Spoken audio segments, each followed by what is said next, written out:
I'm Keith Olbermann, and this is The Resistance. A scenario is developing in which Donald Trump could preemptively pardon everybody being investigated by Bob Mueller, but that string of preemptive pardons could itself be the very reason he would be impeached and removed from office. In fact, it could be the only reason he would be impeached and removed from office.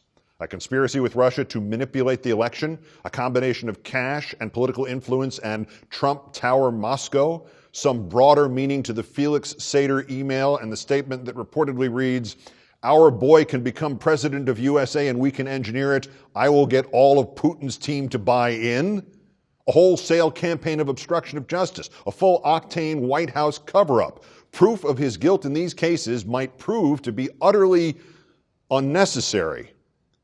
In the immediate aftermath of the pardoning of Joe Arpaio, countless lawyers and politicians and analysts suggested this heinous act was less about Arpaio than it was a message to any Trump henchman threatened by the ticking time bomb of Mueller's Trump-Russia conspiracy investigation, or possibly others whose names have yet to surface.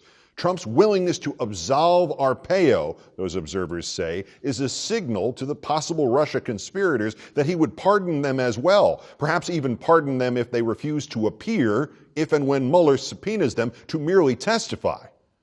Trump could. Legally, he can. He would also be inheriting the wind, turning off the gravity in the American political ecosystem, and committing presidential suicide. Go down this timeline with me and consider the reality of politics in this country for rank-and-file Republicans in the House, in the Senate, in state houses, in local politics. If Donald Trump suddenly granted, to use the language Gerald Ford used about Richard Nixon, quote, "a full, free, and absolute pardon unto Michael Thomas Flynn for all offenses against the United States which he, Michael Thomas Flynn, has committed or may have committed or taken part in during the period from August 1, 2014 through August 1, 2017. What if Trump actually pardoned Flynn? And then what if he pardoned Flynn's son? And then what if he pardoned his own son? And then he pardoned Paul Manafort? And then pardoned Jared Kushner? And then Roger Stone? And then Carter Page?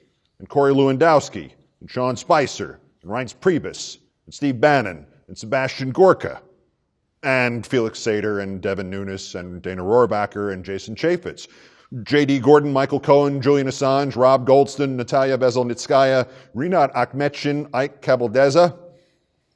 That's 23 possible pardons right there. And that figure assumes Trump wouldn't pardon former Ambassador Sergei Kislyak or Vladimir Putin. He could do it. Legally, he can do it. All he would have to do is grind the entire activity of the nation to a complete halt.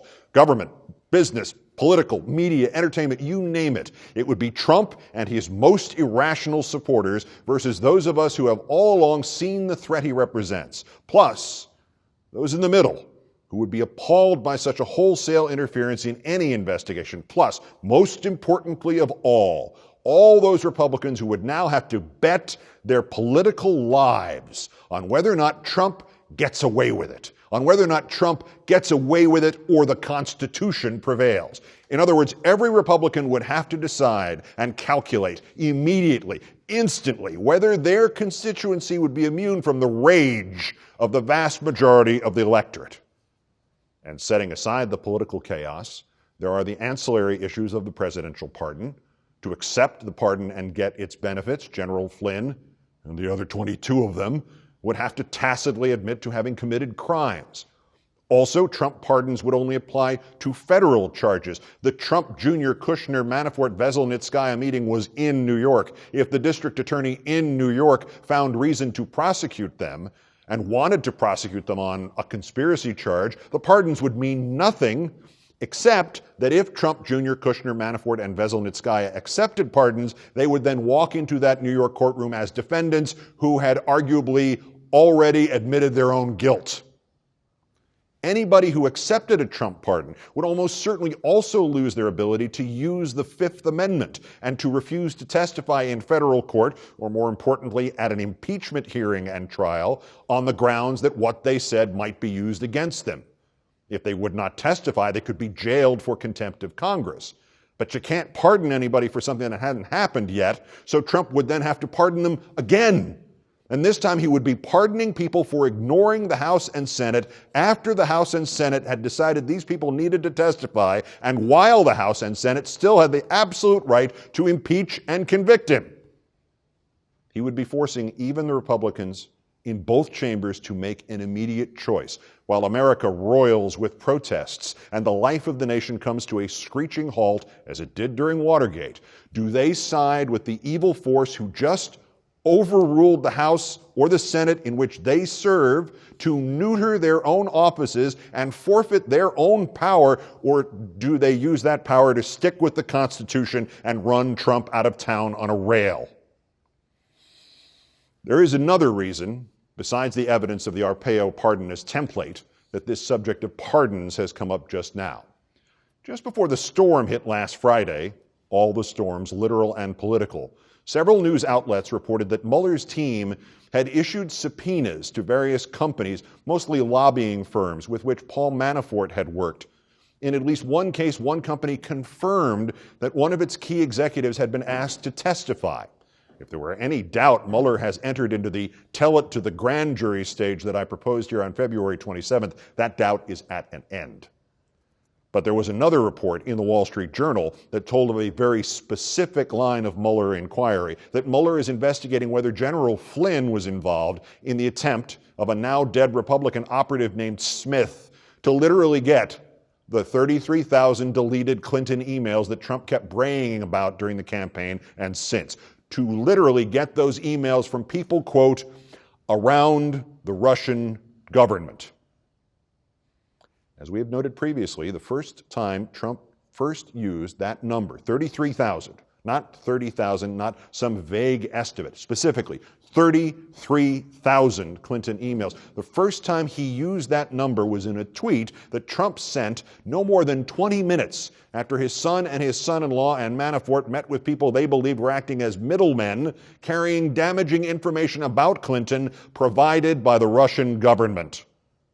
And now the Wall Street Journal suggests Mueller may have found the backstory to that meeting, and the Washington Post suggests he may have followed the money to a plan interwoven financially and chronologically with Trump's presidential campaign to have Trump build a Trump Tower in Moscow with Vladimir Putin's public endorsement of Trump.